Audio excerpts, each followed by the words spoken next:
Early. Hey, Perry, Ooh, that's ugly. what's gonna happen, when we get to, and I'm gonna explain again right before the regular meeting. Before we get to the regular meeting, I'm not asking any members of council if you, I'm gonna go through the agenda, say if there's any item that you, if you have an item, we call it status, what do you call it, set agenda meeting, they look at. I'll ask no more questions about the item, it can be approved unanimously without any discussion. I'm just gonna, it's only about 3 or 4 with on that.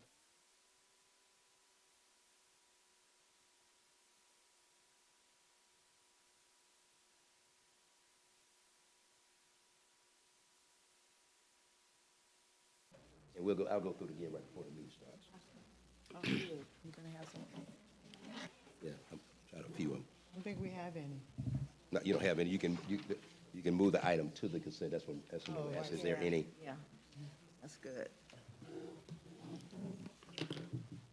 Members of council, I'm sorry, it's already 6 o'clock. We'll bring our meeting to order. Ms. James, would you please call the roll of council? Okay. The Honorable Mayor Pro Tem Alex Heath, Present. the Honorable Linda J. Davis, Present. the Honorable Fannie Mae Hauser, Present. the Honorable Hattie Portage Jones, Present. the Honorable Samuel Perry, Present. the Honorable Ulysses J. Smallwood. Present. All present, Mr. Mayor. Okay, thank you so much. We'll go to our first agenda item. Our first item is an overview of revenue bond financing for the Development Authority of Fairburn Revitalization Project Initiative. Good evening, Mayor and Council. Good evening. Before you this evening is an overview of the proposed revenue bond financing for the Development Authority of Fairburn's Downtown Revitalization Project Initiative. The item represents the next strategic step in advancing the community-driven vision that has been shaped through the LCI connectivity study, the city's comprehensive plan, and the economic development strategic plan, all of which consistently prioritizes a more vibrant, walkable, and economically active downtown core. This proposed taxable revenue bond to be issued by the Development Authority of Fairburn and designed to dedicate capital for targeted downtown investment, redevelopment, and catalytic reinvestment within the downtown district. Why does this matter? It matters because through extensive planning, market analysis, and public engagement, residents, businesses, and stakeholders have clearly expressed a strong desire for enhanced downtown vibrancy, mixed-use activity, localized commerce, and improved connectivity. This financing tool allows the city and its development authority to move from planning to implementation at scale, accelerating redevelopment in a disciplined and financially responsible manner.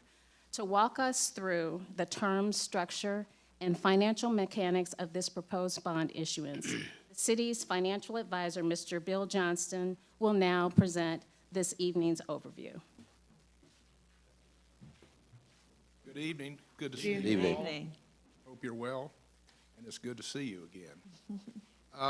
If you would turn in your agenda for this evening, page 4 of 8 in your package is really the term sheet for this transaction, how it works. I'll go through it in some detail at any time. If you have a question, stop me. We'll get into it. As Sylvia said, this is Are we able to pull that up? Excuse me. Are we able to pull that up? He said that now. I have a copy that can be made you need. copies, I sir. have copies if you need them. Yes. I have, If you can just Yeah. pass them out, I appreciate it. made my copies. Everybody. All right. Thank you. Your copy may be Thank you. complete than mine. Thank you, sir. It's the same. Guys, welcome. Thank you.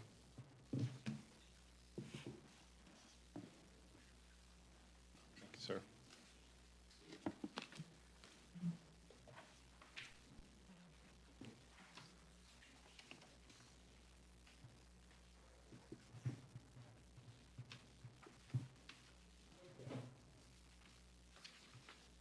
This is a term sheet that really has been negotiated with the bank. It is a Marist bank. I was called by Marist and the city to assist in putting together how to finance this project, how it works. This is the negotiated term sheet with Ameris. The overall structure of it is, you have done this similar structure before a number of times, but this is a pure economic development project. In Georgia,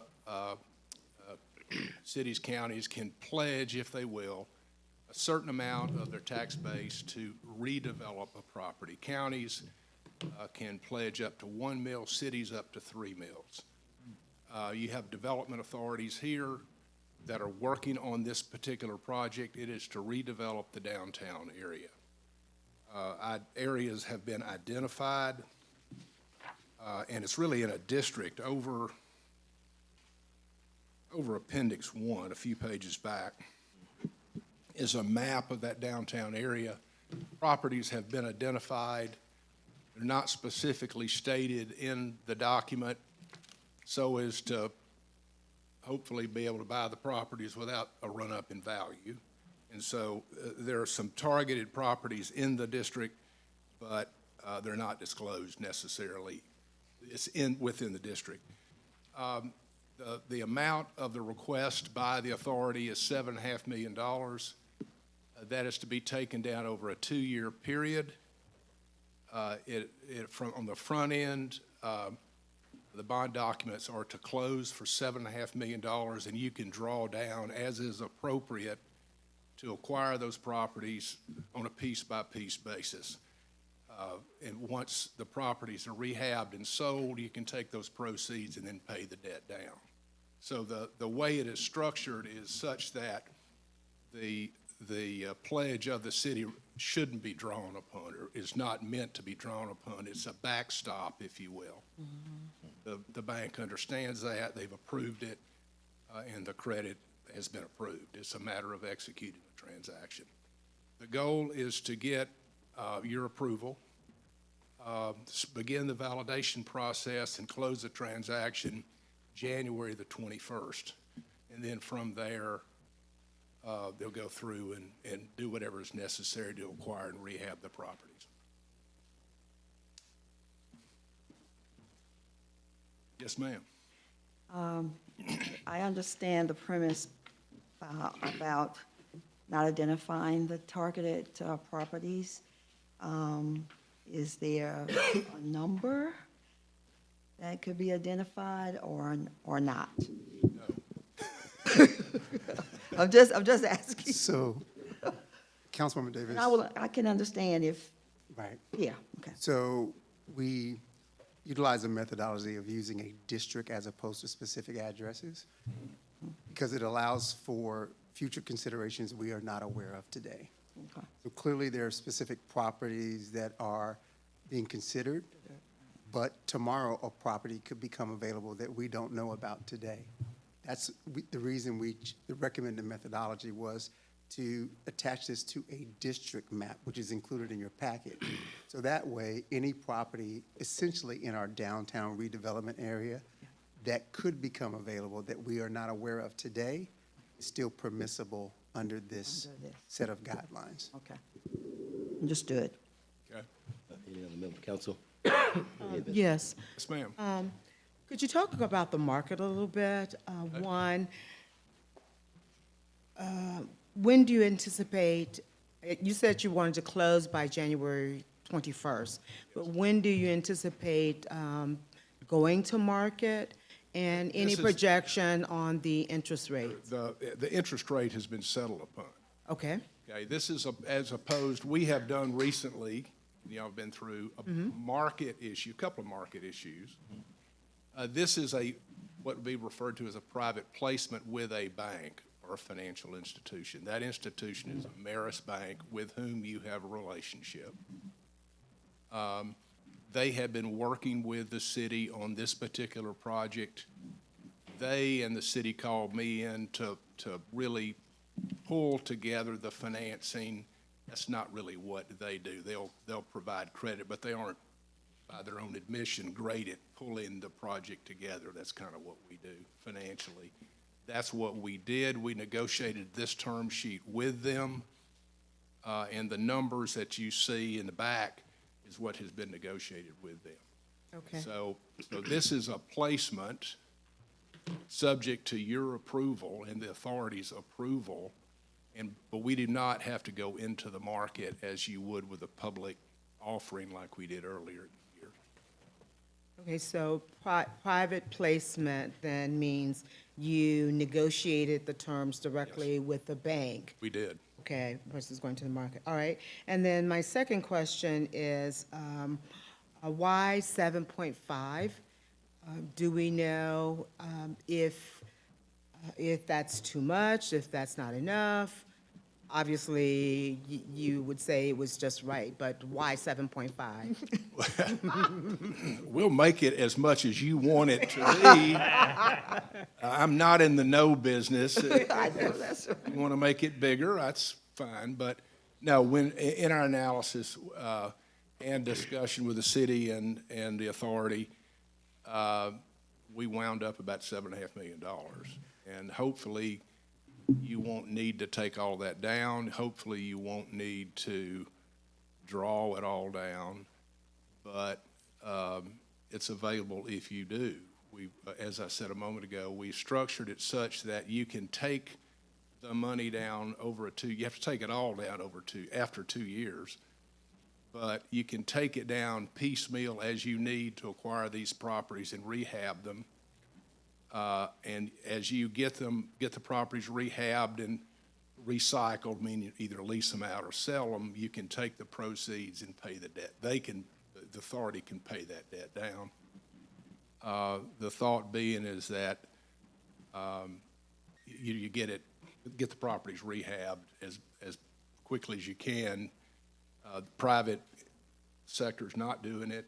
Really, you and the authority are the natural group to do that.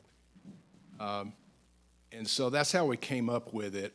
Hope it's not more than that. If it is, they'll probably be back, but I hope that it's not structured for them to come back. Okay. Yes, Sylvia, you want to respond to the question? Thank you so much, Bill.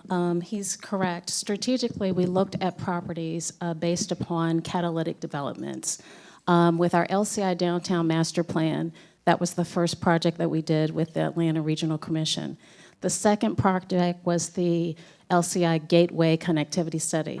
That was a tactical study looking at both technical analysis and market analysis to identify which projects would transform the downtown.